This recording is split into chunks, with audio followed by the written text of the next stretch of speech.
Good day, ladies and gentlemen. I'm Rear Admiral Retired Sam Cox. I'm the Director of the Naval History and Heritage Command. And right now we're in the outer office to my office, and you can see that the first thing that anyone visiting this command sees behind me is a picture of the USS Indianapolis leaving on her last mission to carry the atomic bombs to Tinian Island and her rendezvous with Destiny.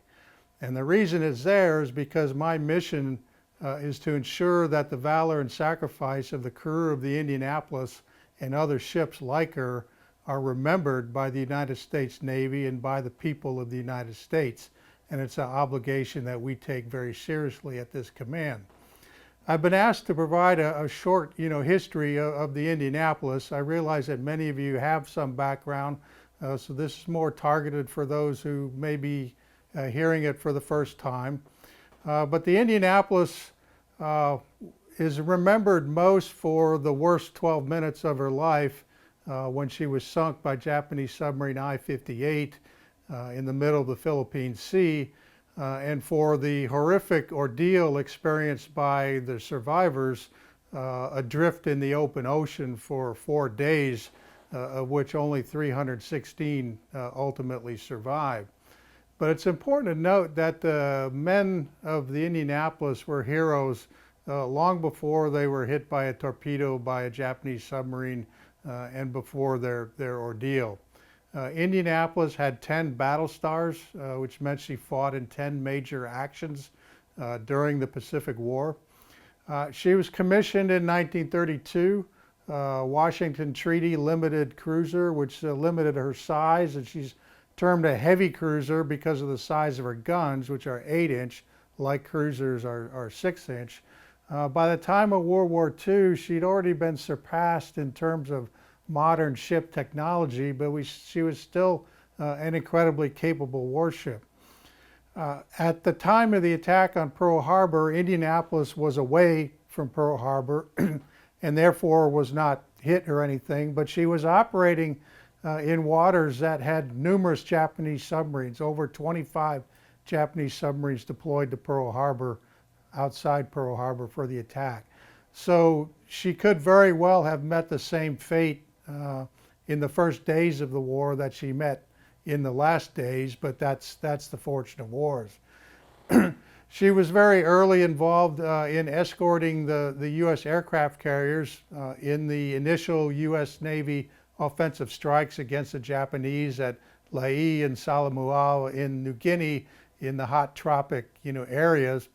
And during this time, she actually had a new crewman who came on board who was Doris Miller, who was the first African American who was awarded a Navy Cross for his actions during the attack on Pearl Harbor. And there's also a great photograph of an entire gun crew manned by African Americans, which now we take for granted, but back at that time was highly unusual, but indicated kind of a forward thinking on the part of the commanding officer that battle readiness mattered more than the prejudice of the times. Indianapolis then fought in the frigid waters of the Aleutians. She sank a Japanese supply ship that was a key factor in the Japanese decision to withdraw from Kiska Island without a fight, thereby saving many U.S. lives.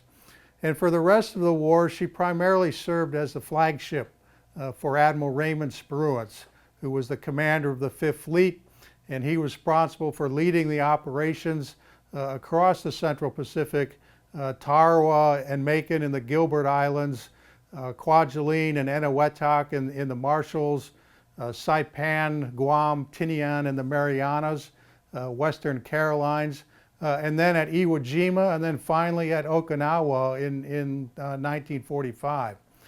All during that time, many times she came in real close to the Japanese positions ashore and bombarded them. So there are no doubt many U.S. Marines who owe their lives to the actions of the Indianapolis.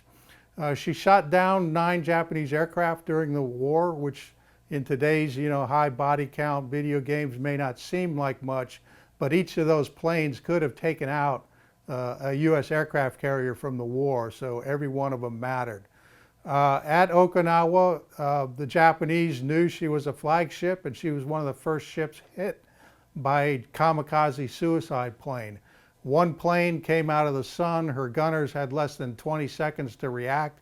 They still hit the plane, but the plane did a glancing blow, but the bomb went clean through multiple decks of the ship, out the bottom, exploded beneath the ship, which actually caused more significant damage than exploding inside the ship, but at the cost of 9 sailors. And this attack, this hit by the kamikaze, set in motion the chain of events that would ultimately lead to her sinking. Because while she was being repaired in Mare Island, as she was nearing finishing repairs, she was tapped to be the ship that would do a top secret mission to carry a cargo that neither Captain McVeigh or the crew, they didn't even know what it was. But it was the components to the atomic bomb, the first one that was dropped on Hiroshima. And you can say what you want about the bomb and how terrible it is, but I think you can make a very good case that all the other options were just as bad or worse. And there are millions of people who are alive today that wouldn't be if the United States had had to invade Japan and the bloodbath that would have followed. But after delivering the components and doing so in record speed across the Pacific, she then transited towards Leyte, and in the fortunes of war, in the middle of nowhere, in the middle of the night, she encountered I-58, and the I-58 was in the ideal, submarine commander's dream as far as the positioning of the two ships. He could not miss no matter what the Indianapolis did. 6 torpedoes fired, 2 of them hit. Ship went down in 12 minutes. Over 300 people on board the ship probably went down, and the rest went into the water. And then through a series of procedural errors and bad assumptions and mistakes, the Navy did not realize the ship was gone for over 3.5 days. And her crew drifted, hot sun, no water, shark attacks. It was a horrific ordeal. What saved them was an anti-submarine warfare aircraft plane flying overhead. Lieutenant G.G. Chuck Gwynn was the pilot, happened to be back in the aircraft trying to fix his trailing wire antenna, just happened to look down and saw people in the water far below. Thought it might be a Japanese submarine, so he rolls in to attack, only to find out that, well, it's people. He doesn't know who it is, but he radios at their survivors. It's followed by a PBY seaplane, float plane, flown by Lieutenant Adrian Marks, who lands his plane in the open ocean, which you're not supposed to do, broke the plane, but he knew what he was doing. He did it on purpose because he saw people being attacked by sharks. He took a vote of his crew on the airplane, and they chose to land. Brought aboard 56 survivors. That word got out. At that point, lots of things begin to happen. Ships are coming from all over. The first ship there is the destroyer escort Cecil B. Doyle, commanded by Lieutenant Commander Graham Claytor, who would later become Secretary of the Navy during the Carter administration. And he gets there towards, it's dark when he's coming in. He can see there's flares and aircraft flying overhead. He points his searchlight up to give the survivors hope. Yes, there is hope that's coming on the way. Very dangerous move, actually, because it's kind of saying, sink me to Japanese submarines, but he took the risk and it paid off. And it was his message, the first one, that said, we have survivors of the Indianapolis, that came as a shock to the entire rest of the U.S. Navy. And as I said before, only 316 crewmen survived. Went through a long period of rehabilitation. The captain of the Indianapolis was, after the end of the war, was court-martialed by the Navy on grounds of failure to zigzag. In actuality, he had discretion whether to zigzag or not. The weather was such that it was actually very bad visibility, but at a key moment in time, the moon broke through and I-58 was in the perfect spot. It wouldn't have mattered whether he was zigzagging or not.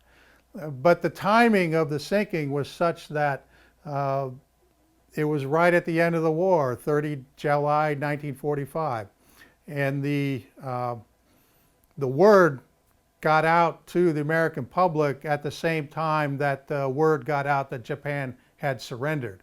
There was no longer wartime censorship in place. The horror of the whole event, caused the public and the press, politicians to go. They needed someone to blame for it, and Captain McVeigh got the blame. Even the court-martial understood that this actually wasn't fair, and they voted to convict because they had no choice. The charge was failure to zigzag. He wasn't zigzagging. Case closed. But they understood that this was not fair. He was the only skipper of a ship lost to enemy action that was ever court-martialed, and they immediately remitted the sentence. The survivors of the Indianapolis were far more forgiving of their commanding officer, who was very competent, very capable, than the families of those who were lost at sea. When they say, well, the Navy convicted him of negligence for failure to zigzag, he received, letters over the years that, Merry Christmas, thank you for killing my son. And, it got to him over time. And in 1968, Captain McVeigh took his own life. The survivors for many, many years sought to find ways to exonerate their captain. And they met with roadblocks in the Navy because there really is no legal way to overturn a court-martial conviction. So they had to go through the congressional route. And I really don't have time to get into all of that, but it succeeded. And records or memoranda, the sense of the congressional resolution was placed in McVeigh's permanent record that exonerated him for the loss of the Indianapolis. I'll just finish up by saying that there were numerous lessons learned because there were so many mistakes made in terms of procedures. It wasn't the Navy's finest hour, and how that ship went down and no one knew. But like I said, many, many lessons were learned in how to route ships, how to provide escort, changes in communication procedures, such that those lessons are still incorporated in the U.S. Navy today. And the last thing, I've had the honor of speaking to many of the veterans, survivors of the Indianapolis who are still, around today. And I've incorporated what I think is their primary lesson, which is never, ever give up. So thank you very much, and hope you enjoy the virtual conference. Thank you.